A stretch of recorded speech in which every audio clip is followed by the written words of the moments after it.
How to read a nutrition label. There's all this false marketing these days at the shops where it says things are high in protein, so people assume this must be healthy, but in reality, it's filled with shit. Or it might even say other things like healthy choice, low fat. There might even be some things that say, like 4.5 star health rating.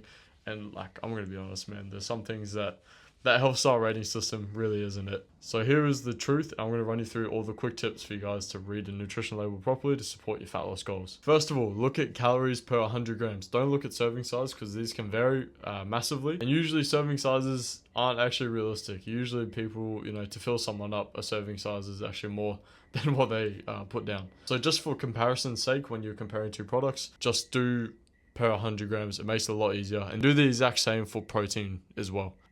Look at protein per 100 grams. Ideally, you want to aim for about 15 to 20 grams of protein per 100 grams of the food or whatever it is, if possible. Anything under 10 grams of protein per 100 grams won't really keep you full for that long. And yeah, it's not really going to support your protein goals too much. Next point is sugar content. High sugar doesn't automatically make something bad. There's healthy foods that, are high in sugars like honey. But it's the products loaded with added sugar, especially if sugar is one of the main ingredients on it. If you look on the back, it's going to have all the ingredients. If sugar is like one of the first three, don't get that. Or just be aware of your portions with this food. Foods high in added sugars, all they're going to do is crash and burn your energy very, very quickly. They might give you a very quick rush of energy, but they will not be sustainable and you will crash very quickly. Saturated fat. Total fat isn't the issue, and there's actually healthy fats, and they're very important for people, especially for women.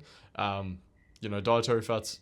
Everyone should be getting at least 50 grams of healthy fats a day, especially women in particular for regulating their hormones. But anything with high saturated fat and low protein is something to watch out for. These are going to be calorie dense and they're not going to be very filling at all, which means you'll be starving and struggling to stay in your calorie deficit. The next point is ingredients list. So as I was saying before, if sugar is in one of the first top three, that's an issue. But if it's also something like oil or something that's not really pronounceable, it's like a word that they've just made up and it's like zumilextrin, something like that, right?